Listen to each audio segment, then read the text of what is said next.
তার প্রতিবাদে যে প্রতিবাদের আন্দোলন, সমাজের অন্যায়কারীদের খোলা ছুট দেওয়ার ছেড়ে দেওয়ার প্রতিবাদে যে আন্দোলন, সেই আন্দোলন কিন্তু এখনো শেষ হয়নি, এখন শেষ হবে না। এই আন্দোলন আমাদের রক্তে রক্তে, আমাদের শরীরে শরীরে মিশে গেছে। আমরা প্রত্যেকে দলবদ্ধভাবে এই আন্দোলন চালাবো। যতদিন না পর্যন্ত সঠিকভাবে বিচার হয় ততদিনই আমাদের আন্দোলন চলবে, তাতে সিবিআইও বাদ পড়বে না। এটা কিন্তু আমি হুঁশিয়ারি দিয়ে বলতে চাই।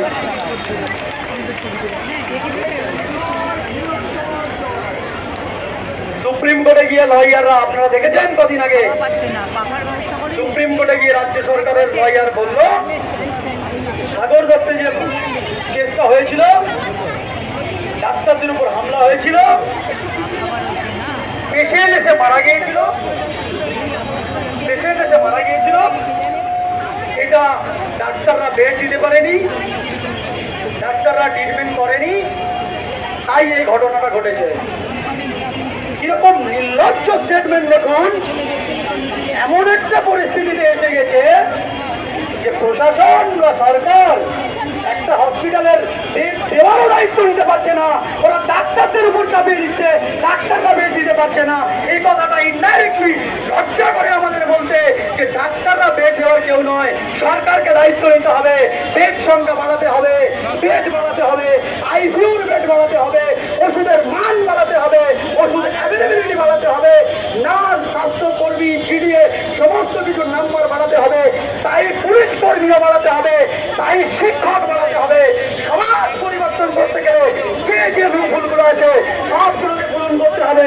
শুধুমাত্র যারা সমাজে ছোটখাটো দায়িত্ব নিয়ে আছে, একজন চাকরি করছে বলে তুমি চাকর হবো না আর ওর দায়িত্বে সমস্ত কিছু দিয়ে তুমি ছুট পেয়ে যাবে, এটাও তুমি দেবো না। তুমি শুধু ক্ষমতাটা ইউজ করবে, দায়িত্বটা কে দেবে সেটাও আমাদের হবে।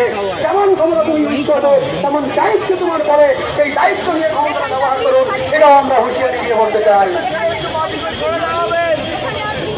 জায়গাটা খুব ছোট, একটু কাইন্ডলি বাদিকে সরে দাও। বারবার বলেছি আমাদের এই দফা দাবি শুধুমাত্র দাবি নিয়ে আন্দোলন হয় না, মনে রাখবেন। দাবির পরেও যেটা থাকে সেটা আবেগ, সেটা ভালোবাসা, সেটা সদিচ্ছা, সেটা সংস্কারের মানসিকতা।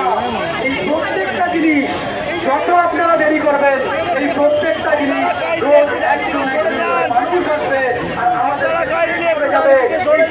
আমাদের আরো বাড়তে থাকবে। প্রত্যেকটা শক্তি রোজ রোজ বাড়তে থাকবে, এটাও আপনাদেরকে জানিয়ে দিলাম। যুগ যুগ ধরে হয়ে এসেছে যেগুলো আঘাত হয়, ওরকম সিস্টেমেটিক আঘাত হয়।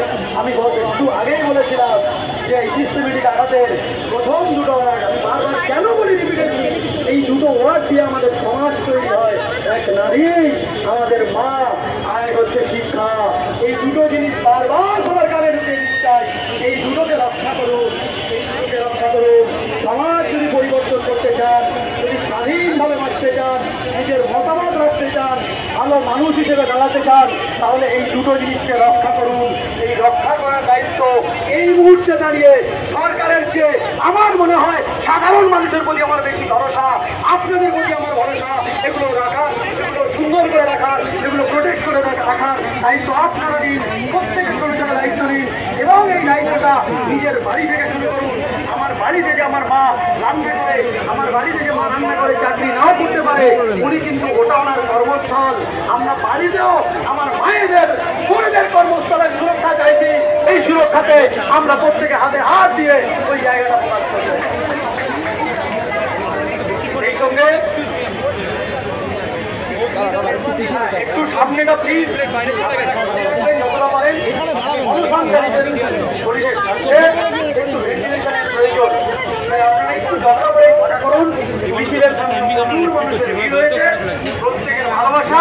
বারবার বলছি এসেছেন কিংবা আসতে পারেননি, ইভেন যারা পুজোয় ঠাকুর দেখছেন, ঘুরে বেড়াচ্ছেন, কিন্তু তার মনেও